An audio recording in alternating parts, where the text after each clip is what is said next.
कि कायद आज़म मोहम्मद अली जिन्ना ने अलहदा पाकिस्तान की, अलहदा कंट्री की डिमांड क्यों की थी?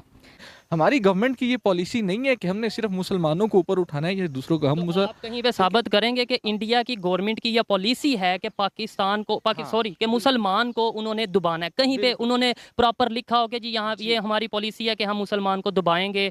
इवन अब मैं आपको बता दूं कि वहां पे तो 4 दफा मुसलमान प्रेसिडेंट बन चुका है, यहाँ पे तो वो भी कोई नहीं बना। मैं आप तो क्या आज हम तरक्की कर पा रहे हैं अलहदा होके? हम तरक्की तो अगर किसी इवेंट को ग्लोबल इवेंट बनाना हो तो ये भारत की जो पॉलिटिकल क्लास है उससे समझना चाहिए। भारत के अंदर जो है वो बजट पेश किया जा रहा है और कहा जा रहा है कि निकलते नहीं। आपने इमरान खान का हाल देखा है, हमारे यहाँ पप्पू है, उसका भी यही हाल है। वो कहता है मैं भागूंगा नहीं, और सबसे पहले भागते हुए की वीडियो उसी की आती है। वही लेकिन हाल जो सर बाइडेन का।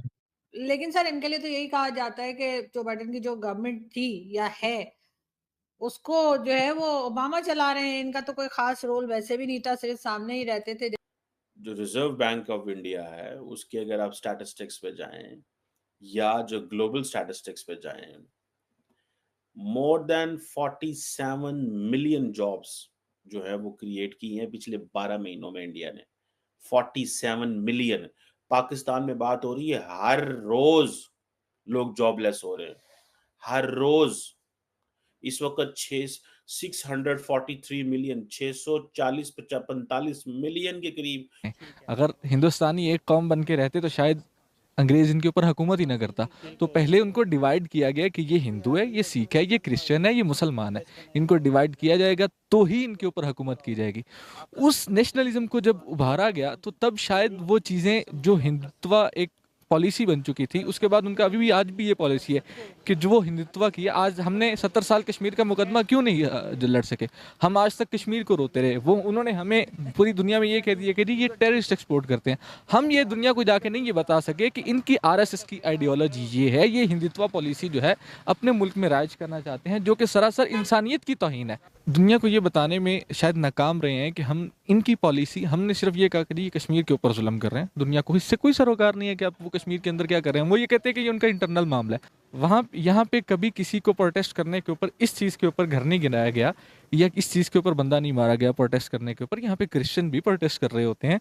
यहाँ यहूनाबाद में एक पूरी आपका कहने का कॉलोनी है। मतलब यह है कि मजहब के ये नाम कहा कि इंसानियत है। आप किसी को मजहब के नाम के ऊपर कि ये कहें कि जी ये मुसलमान है, इसको मार देना चाहिए, ये सिख है, इसको मार देना तो जो चाहिए। पाकिस्तान में सिख मारे गए हैं, कुछ दिन पहले पेशावर में 2 सिख मारे गए हैं। आए दिन हम कराची और सिंध के इलाके में सुनते हैं कि फोर्स मैरिज होती है, हिंदुओं की लड़कियों के साथ ज़बरदस्ती होती है। आप इस चीज़ से एग्री करेंगे अगर आपको थोड़ा बहुत नॉलेज हुआ? और इसके अलावा कत्ल भी किए जाते हैं। तो ये मामला तो हर जगह पे होते हैं। इवन हम तो सिखों की, हिंदुओं की बात नहीं करते, हम तो मुसलमानों को भी मारते हैं। तो फिर पाकिस्तान के अंदर मैं आपको बताऊं कि पाकिस्तान के अंदर बेशक इलेक्शंस के ऊपर क्वेश्चन मार्क लगा हुआ है, लेकिन अगर इस इलेक्शन के ऊपर भी जो जिस इलेक्शन के बारे में हर बंदा कहता है जी ये फ्रॉड था, ये सही नहीं था।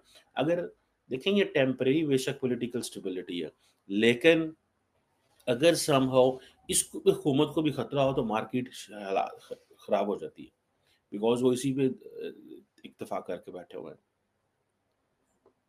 सो ये इंडियन इकोनॉमी को वो झटके नहीं लगते जो पाकिस्तान की इकोनॉमी को लगते हैं। और इंडिया जो है वो with every passing day transparency की तरफ जा रहा है to show it to its people. अब ऑपोजिशन इतनी तगड़ी ऑपोजिशन जब हो, अब ये 5 साल जो है नरेंद्र मोदी के लिए बड़ी तगड़ी ऑपोजिशन है। और तगड़ी ऑपोजिशन के लिए आपको फिर you have to have transparency. जितनी ज्यादा ट्रांसपेरेंसी होगी उतना ज्यादा बेहतर तरीके से आप अपना मोमेंटम, अपनी चीजें जो है वो शेयर कर सकते हैं।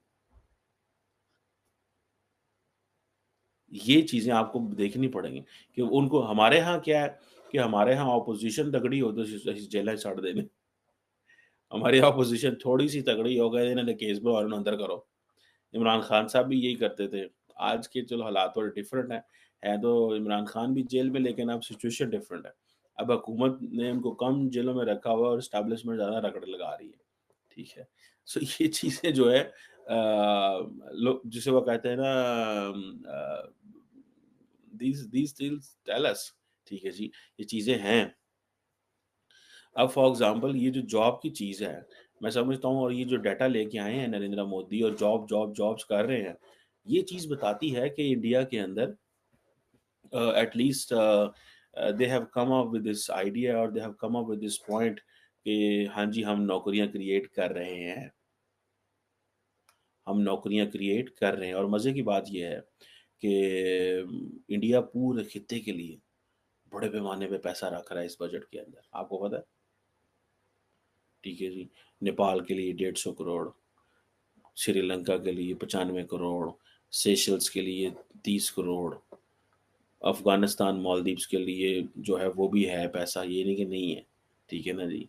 बांग्लादेश के लिए 80 करोड़, भूटान के लिए 332 करोड़, म्यांमार के लिए 150 करोड़। मतलब ये बजट इंडिया का कम और खित्ते का ज़्यादा लग रहा है, ठीक है जी। जिसे वो कहते हैं मॉरिशस के लिए 370 करोड़।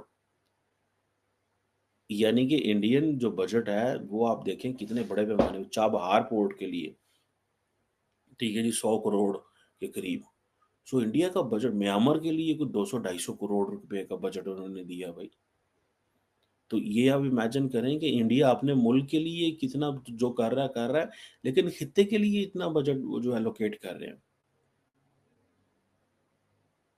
250 करोड़ के करीब अगर आप श्रीलंका को दे रहे हैं, तो आप इमेजिन करें how much big this budget is उनके लिए। सुना है इस दफा बांग्लादेश के लिए पैसे कम किए, पिछले साल 200 करोड़ थे, इस साल 120 करोड़ के करीब कर दिए। सो ये आप चीजें देखें, ये चीजें जो है ना वो देख रहे हैं कि मुसलमानों के साथ जुल्म हो रहा है, उधर के मुसलमान जो है माइनॉरिटीज़ में आ रहे हैं, उनके साथ अच्छा सलूक नहीं किया जा रहा। हम तो फिर उस तरह से सोचेंगे ना कि उनके साथ वैसा हो रहा है। बिल्कुल ये बात ठीक कर रही है कि जो दिखाया जाएगा इसमें पाकिस्तानियों का कोई कसूर नहीं। अगर तो हो रहा है वहाँ पे बिल्कुल गलत बात है अगर हो रहा है, लेकिन अगर नहीं हो रहा, सोशल मीडिया दिखा रहा है या मीडिया दिखा रहा है, तो इसमें हम पाकिस्तानियों का कोई कसूर नहीं। हम जो देखेंगे, हम अब वहाँ गए तो नहीं, जो देखेंगे वही बताएंगे। बहुत शुक्रिया, अच्छा लगा आपसे बात करके, बहुत अच्छी बातें की आपने। Thank you. सलाम। आपका नाम? हाफिज़ कासिम। हाफिज़ कासिम, क्या करते हैं? मैं एमफिल का स्टूडेंट हूँ, जेंडर स्टडीज़ में एमफिल कर रहा हूँ। ठीक है, ज़बरदस्त। मेरा आज का क्वेश्चन ये है कि कायद-ए-आज़म मोहम्मद अली जिन्ना ने सेपरेट पाकिस्तान की डिमांड क्यों की थी?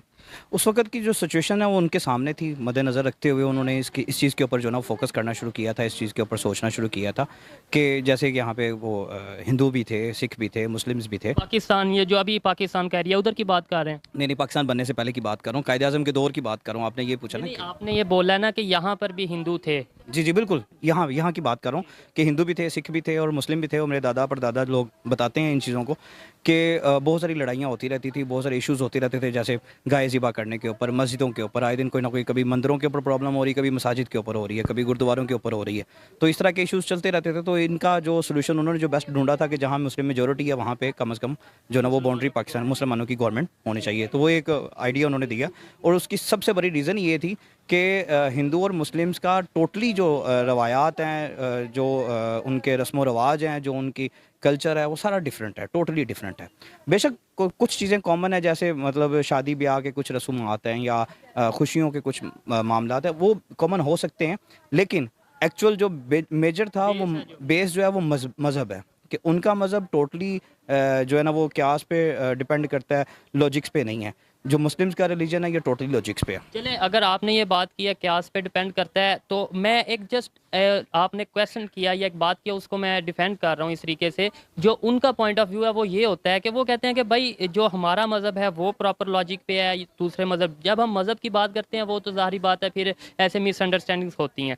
अब मैं आपसे ये पूछना चाह रहा हूँ, बन गया अलहदा पाकिस्तान, क्या पाकिस्तान बनना अब जो इस सिचुएशन में है, इस जो मौजूदा सिचुएशन है, इसलिए पाकिस्तान बनाया गया था? इन मसाइल को अगर देखा जाए ना तो ये मसाइल हर कंट्री में पाए जाते हैं, बांग्लादेश में भी पाए जाते हैं, पाकिस्तान में भी पाए जाते हैं, इंडिया में भी पाए जाते हैं। अब तो ये लॉजिक था ना उनका जी, हम यहाँ पे इसलिए तरक्की नहीं कर पा रहे, हमारे पे हिंदू जुल्म करते हैं, या हिंदू या आपस में लड़ाई होती है, भी नहीं कि हिंदू जुल्म करते हैं, कभी मुसलमान की हिंदू से, कभी हिंदू की मुसलमान से लड़ाई हो जाती है, तो हम लोग अलहदा सेपरेट हो जाते हैं, वो अपना तरक्की करें, हम अपनी तरक्की करें। तो जब अभी अगर आप इस चीज़ को भी एक्सेप्ट करेंगे कि इंडिया तरक्की कर रहा है या नहीं?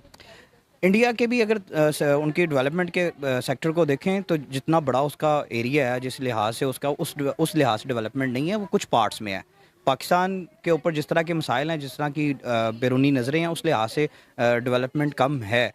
इसी तरह इंडिया में भी उस लेवल की डेवलपमेंट अभी तक नहीं है जिस लेवल की होनी चाहिए थी। उसमें भी वहाँ पे भी अभी गुर्बत बहुत। लेकिन एज़ कम्पेयर टू पाकिस्तान बात की जाए, गुर्बत की आप बात करें, गुर्बत इंडिया आप जाके सर्च करिएगा, सिर्फ 7% अभी वहाँ पे गुर्बत रह चुकी है। यहाँ पे 29 to 30% गुर्बत है, और ये मैं नहीं, ये पर इमरान खान साहब की स्टेटमेंट है। लेकिन ये अब मसाइल की बात करते हैं या डेवलपमेंट की बात करते हैं, आप ये कह रहे हैं किसी हद तक इंडिया डेवलप हो चुका है? किसी हद तक से मैं जो कह रहा हूँ कि कुछ सेक्टर्स, ठीक है, कुछ सेक्टर्स को हो चुके हैं। और दूसरी बात ये जो आप कह रहे हैं ना कि जी इमरान खान साहब कह रहे हैं या फलां कह रहे हैं, रिसर्चेस जो होती हैं, मैं